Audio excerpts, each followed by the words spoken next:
মুখী কচু দিয়ে রুই মাছের ঝোল রান্না করার জন্য সবার প্রথমে হলুদ নুন মাখানো রুই মাছের পিসগুলো ভেজে নিতে হবে।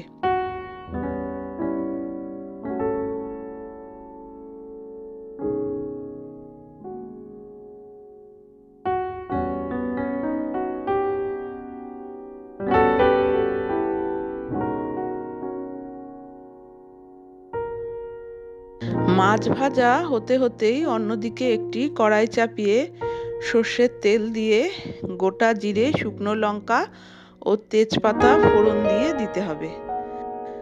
ফোড়নটা একটু ভাজা হতেই আমি কিছু মুখী কচু কেটে পরিষ্কার করে ধুয়ে রেখেছিলাম, সেগুলো ছেড়ে নুন ও হলুদ দিয়ে একটু ভেজে নিলাম।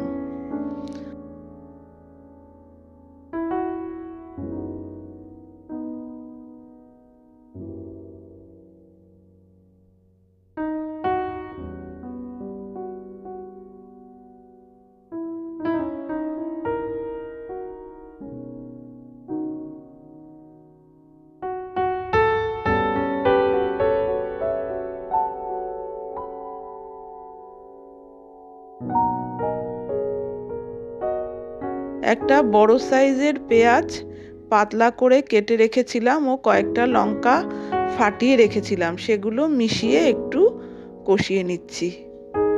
মুখী কচুগুলোকে ভালো করে ভেজে নিলে এর পিচ্ছিল ভাবটাও চলে যাবে, খেতেও ভালো লাগবে।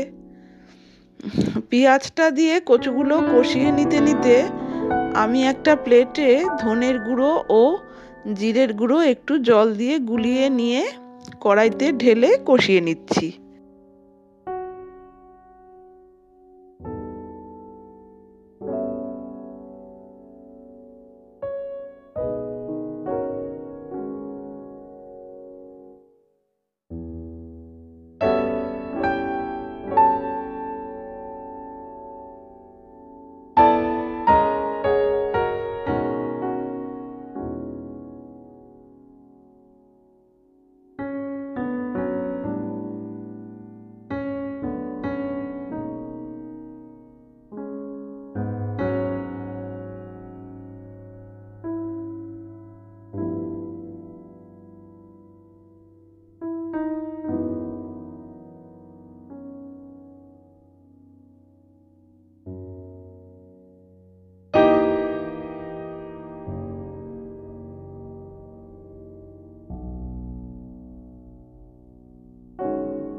কষানো হয়ে গেলে জল দিয়ে ঢাকা দিয়ে দিলাম।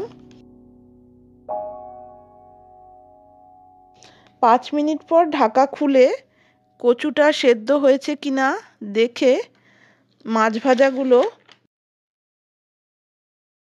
ছেড়ে দিলাম।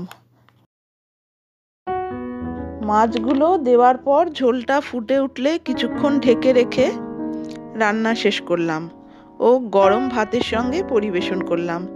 খুবই সাধারণভাবে রান্না করা এই মাছের ঝোল খেতে খুবই ভালো লাগে।